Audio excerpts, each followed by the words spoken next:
सवाल बड़ा है कि आखिर बिहार में कहां है सुशासन। जिस तरह से इस वारदात को अंजाम दिया जाता है, घर में घुसकर हत्यारे धारदार हथियार से जितेंद्र सहनी को मौत के घाट उतार देते हैं। आखिर कौन थे ये हत्यारे, टारगेट किसके टारगेट पर थे, कितने लंबे समय से, और इनकी गिरफ्तारी क्या कब होगी। सवाल ये भी है कि क्या अब महाजंगल राज का अलार्म बिहार में बज चुका है।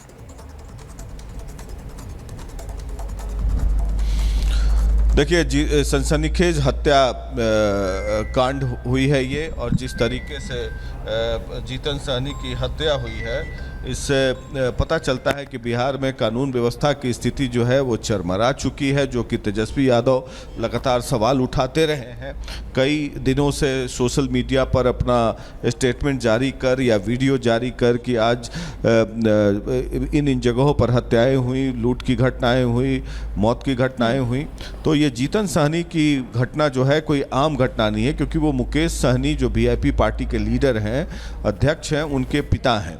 और जैसे अपराधियों ने घर में घुसकर एक धारदार हथियार से उनको मार दिया, ये बताता है कि हत्यारों का और अपराधियों का मनोबल किस तरीके से बढ़ा हुआ है, क्योंकि कानून का डर भय कुछ है नहीं। अब पुलिस ने जांच टीम गठित कर दी है, एसआईटी टीम गठित कर दी गई है, जो कि इस पूरे हत्याकांड की जांच करेगी। जगह जगह पर रेड्स चल रहे हैं दरभंगा और आसपास के इलाकों में, ताकि जो अपराधी हैं उनको दबोचा जा सके। एग्जैक्ट कारण जो है वो पता नहीं चल पाया है। जहां तक पुलिस जो है प्रथम दृष्टया यह बता रही है कि ये चोरी की घटना हो सकती है। जो चोर हैं या अपराधी हैं वो चोरी के मकसद से घर के अंदर घुसे, क्योंकि मुकेश सहनी एक व्यावसायिक बैकग्राउंड से आते हैं, तो उनको लगा होगा कि कुछ पैसे वैसे होंगे, लेकिन वैसा कुछ मिला नहीं, क्योंकि जितेंद्र सहनी जो है वो साधारण व्यक्ति थे, गांव में ही रहते थे, जबकि मुकेश सहनी का मुंबई में, पटना में, हर जगह घर है। दूसरी कारण ये हो सकती है कोई आपसी अदावत हो सकती है। अब वो पुलिस तहकीकात करने में जुटी हुई है कि आपसी अदावत की क्या घटना के क्या कारण हो सकते हैं। तो इस पूरे प्रकरण में अब प्रहार भी हो रहा है विपक्षी पार्टियों के द्वारा। तेजस्वी यादव की पार्टी और कांग्रेस की पार्टी लगातार आरोप रही है कि बिहार में विधि व्यवस्था चरमरा गई है, नीतीश कुमार का शासन पर अब कंट्रोल नहीं है एक तरीके से। और जहां तक कि जेडीयू और बीजेपी की बात है, सभी ने कहा है कि अपराधियों को हम लोग जल्द से जल्द दबोचेंगे, और पूरे दिन इस प्रकरण पर हंगामा होने की उम्मीद है, क्योंकि मुकेश सहनी एक निषादों के लिए लड़ाई लड़ रहे हैं और निषाद के नेता के रूप में उभर रहे हैं, जो कि जिसका वोट बैंक 3.5% है और अति पिछड़ी समाज से आते हैं। तो इसका व्यापक असर होगा, क्योंकि मुकेश सहनी पिछले 10 साल से निषाद आरक्षण, निषादों के हक की लड़ाई के लिए ज़मीन पर लड़ते आए हैं। कभी एनडीए, कभी लालू यादव के साथ रहते हैं। तो ये देखना है कि इसका राजनीतिक प्रतिवाद या प्रहार किस रूप से होगा, और दिन भर की घटनाक्रम में ये जरूर ऐसा होगा, क्योंकि नेताओं का आना जाना लगा रहेगा। मुकेश सहनी अभी फिलहाल मुंबई में है, किसी तरीके से वो दरभंगा पहुंचने की कोशिश कर रहे हैं, ताकि आखिरी जो कर्म क्रिया होता है उसमें वो शामिल हो सके अपने पिता के।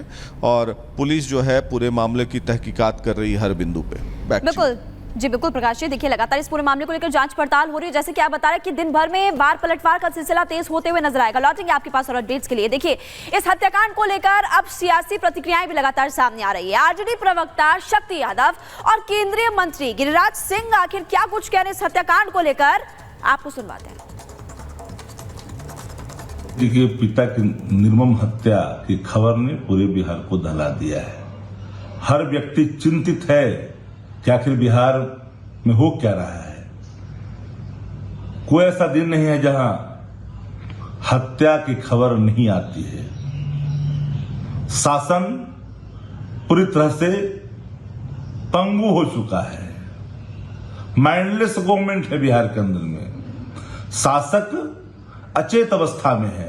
अभी तक पता भी नहीं होगा कि बिहार में कोई घटना घटी है कि नहीं घटी है।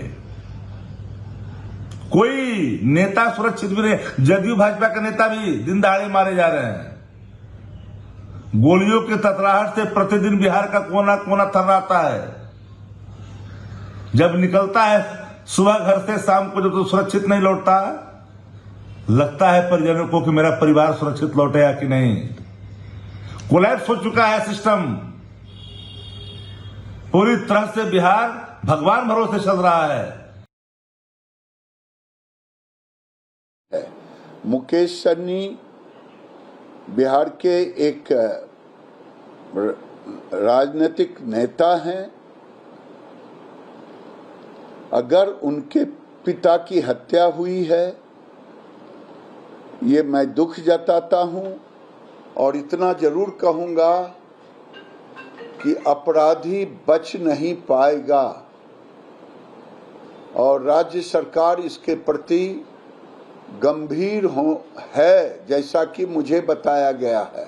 मैंने भी जब जानकारी ली तो मुझे बताया गया है सरकार गंभीर होकर के अपराधियों को नहीं बख्शने का संकल्पित है।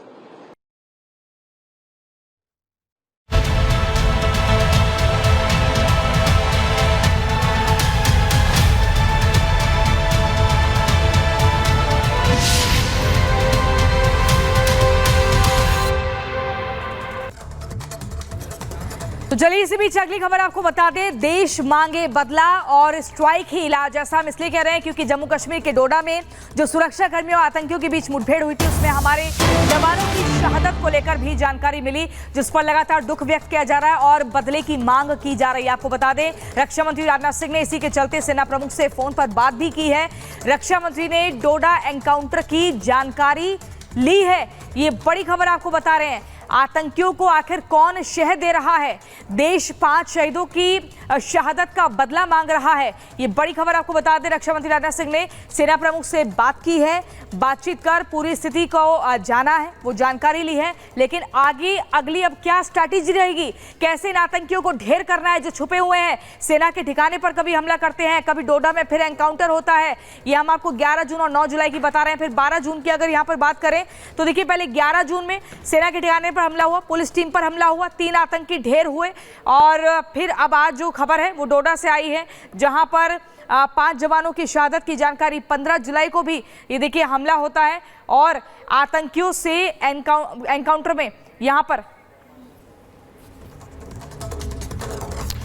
देखिए सिर्फ यहाँ पर फिलहाल ये कहा जा रहा है कि देश मांगे 5 शहीदों का बदला, क्योंकि डोडा में देखिए, जैसे कि आपको अभी प्रियंका ने भी बताया कि यहाँ पर मुठभेड़ हुई आतंकियों और सुरक्षा बलों के बीच, और बुरी खबर ये सामने आई कि यहाँ पर हमारे 5 जवान शहीद हो गए। लगातार पूरे इलाके की घेराबंदी कर ली गई है, सर्च ऑपरेशन चलाया जा रहा है। घने जंगलों के बीच हमारी सेना इस वक्त चुन चुन कर ढूंढ रही है, आतंकियों से बदला लेगी और आतंकियों को मिट्टियों में मिलाएगी। आपको दिखाते हैं इस पर एक रिपोर्ट।